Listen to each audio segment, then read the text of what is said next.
ಬರೀ ಸುಳ್ಳು.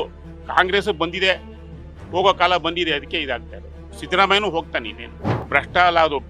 70 ವರ್ಷದಿಂದ ಭ್ರಷ್ಟ, ಈಗ ಇನ್ನೂ ಬಂದಿದೆ, ಅದಕ್ಕೆ ಬಂದಿದೆ ಗ್ರಾಚಾರ, ಗೊತ್ತಾಯ್ತು. ಬೇರೆ ವರ್ಣೇ ಇಲ್ಲ. ಭ್ರಷ್ಟ ಇನ್ನೇ ಕಾಂಗ್ರೆಸ್ ಬಿಟ್ಟರೆ ಇನ್ನೇನು, ಕಾಂಗ್ರೆಸ್ ಈಸ್ ಈಕ್ವಲ್ ಟು ಭ್ರಷ್ಟಾಚಾರ. ಕರಪ್ಷನ್ನು ಕಾಂಗ್ರೆಸ್ ಎರಡು ಒಂದೇ ಪ್ಲಸ್ ಸ್ಟೇಜಲ್ಲಿ ಇದೆ.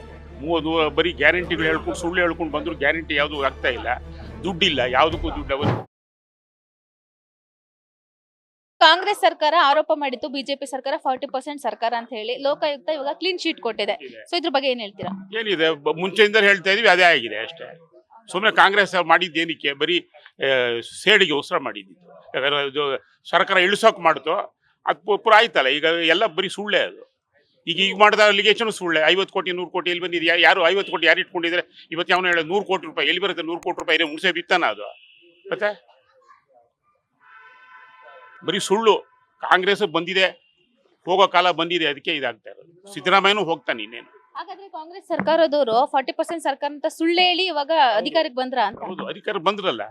ಸುಳ್ಳು ಹೇಳಿದ್ದು ಕೆಲವು ಕಡೆ ಅಂಟಿಸ್ಕೊಂಡ್ ಬಂದ್ರ, ಎಲ್ಲ ಕಡೆ CM ಪೇ CM ಅಂತೆಲ್ಲ ಮಾಡಿದ್ರಲ್ಲ. ಕೆಲವು ಆಯ್ತಲ್ಲ. ಇವಾಗ ಅವತ್ತಿಂದ ಸುಳ್ಳು ಅಂತಿದ್ರು. ಅವ್ನು ಯಾವನೋ ಕೆಂಪಣ್ಣ ಹೇಳ್ದ, ಅವನು ಸತ್ತ. ಅಲ್ಲಿಗೆ ಇದು ಸತ್ತೋಯ್ತು. ಆ ಸತ್ತಿದೆ ಅದು.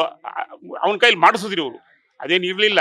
ಸುಳ್ಳು ಹೇಳಿ ಮಾಡಿಸಿದ್ರು, ಸುಳ್ಳದು ಅಷ್ಟೇ. 40% ಕಮಿಷನ್ ಸರ್ಕಾರ ಅಂತ ಸುಳ್ಳು ಹೇಳಿ 100% ಭ್ರಷ್ಟ ಸರ್ಕಾರ ಬಂದಿದೆ ನಮ್ಮ ರಾಜ್ಯಕ್ಕೆ ಅಂತ R. ಅಶೋಕ್ ಅವ್ರು ಹೇಳಿದಾರೆ. R. ಅಶೋಕ್ ಅವ್ರು ಹೇಳಿರೋದು ಏನ್ ಹೇಳ್ತೀರಾ ಇದ್ರ ಬಗ್ಗೆ? ಏನ್ ಹೇಳೋದು? ಅವ್ರು ಹೇಳಿದ್ದೆ ನಾನು ಹೇಳೋದು. ಹೌದು. ಕಾಂಗ್ರೆಸ್ ಸರ್ಕಾರ ಭ್ರಷ್ಟ ಸರ್ಕಾರನ ಭ್ರಷ್ಟ ಅಲ್ಲ ಅದು. 70 ವರ್ಷದಿಂದ ಭ್ರಷ್ಟ, ಈಗ ಇನ್ನೂ ಬಂದಿದೆ, ಅದಕ್ಕೆ ಬಂದಿದೆ ಗ್ರಾಚಾರ, ಗೊತ್ತಾಯ್ತು. ಬೇರೆ ವರ್ಣೇ ಇಲ್ಲ.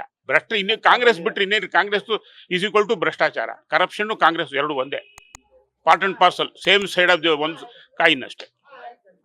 ಸರ್, ಇವಾಗ ಬಡೂರ್ದು ಕೂಡ ರೇಷನ್ ಕಾರ್ಡ್ಗಳು ರಾತ್ರಿ ಕ್ಯಾನ್ಸಲ್ ಆಗಿದೆ. ಸೊ ಏನ್ ಹೇಳ್ತೀರಾ ಇದ್ರ ಬಗ್ಗೆ? ಅದೆಲ್ಲ ಫೇಕ್ ಇದ್ದಿದ್ರೆ, ಇಲ್ಲಿಗಲ್ ಇದ್ರೆ ಮಾಡಲಿ. ಯಾಕಂದ್ರೆ ಎಲ್ಲ ಕಡೆ ಯಾರು ಈ ರೋಹಿಂಗ್ಯಾಸ್ ಬಂದಿರೋ ಬಾಂಗ್ಲಾದೇಶ್, ಈಗ ಅವ್ರಿಗೆಲ್ಲ ಮಾಡಿಸ್ಕೊಟ್ಟಿದ್ದಾರೆ. ಆಧಾರ್ ಕಾರ್ಡೇ ಬಂದಿದೆ, ಇನ್ನು ರೇಷನ್ ಕಾರ್ಡ್ ಬರದೇ ಇರತ್ತಾ? ಅದೆಲ್ಲ ಅದಕ್ಕೆ ಕ್ಯಾನ್ಸಲ್ ಮಾಡಲಿ. ಯಾವ ಸರಿ ಇಲ್ವೋ ಕ್ಯಾನ್ಸಲ್ ಮಾಡಬೇಕು, ಕ್ಯಾನ್ಸಲ್ ಮಾಡಲಿ. ವಿರೋಧ ಪಕ್ಷದವ್ರು ಏನ್ ಹೇಳ್ತಿದ್ರು ಅಂದ್ರೆ 5 ವರ್ಷ ಅವರು ಗ್ಯಾರಂಟಿಗಳು ಕೊಡಕ್ ಆಗದೆ ಇದ್ರು ಕೂಡ ಕೊಟ್ಬಿಡವ್ರೆ. ಸೊ ಇವಾಗ ಅದಕ್ಕೆ ರೇಷನ್ ಕಾರ್ಡ್ ಕ್ಯಾನ್ಸಲ್ ಮಾಡ್ತವ್ರೆ ಅಂತ. ಅದ್ರಲ್ಲಿ ಏನು ಹುರುಳಿಲ್ಲ. ಯಾಕೆಂದ್ರೆ ಕಾರ್ಡ್ ಬೋಗಸ್ ಆಗಿದ್ರೆ ಕ್ಯಾನ್ಸಲ್ ಮಾಡಲಿ. ಅದು ಮುಂಚಿಂದ ಇದೆ.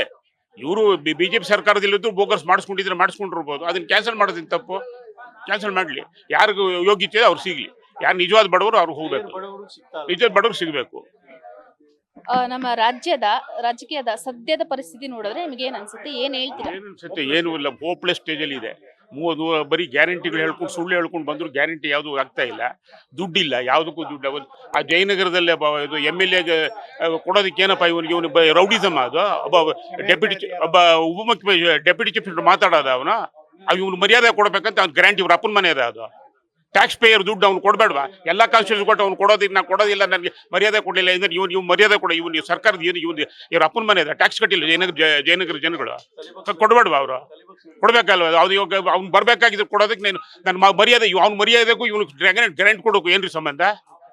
ಅವ್ನು ಬರ್ಬೇಕಾಗಿದ್ದಲ್ವ? ಜಯನಗರ ಜನಗಳು ಟ್ಯಾಕ್ಸ್ ಕಟ್ಟಲ್ವಾ? ಅವ್ರನ್ನೆಲ್ಲ ನಾವು ಟ್ಯಾಕ್ಸ್ ಕಟ್ಟೋದಿಲ್ಲ ಅಂತಂದು ಏನ್ ಮಾಡ್ತಾರೆ ಇವರು? ಬರೀ ರೌಡಿಸಮ್ ಮಾಡ್ಕೊಂಡು ಮಂತ್ರಿ ರೌಡಿಸಮ್ ಮಾತಾಡೋದ?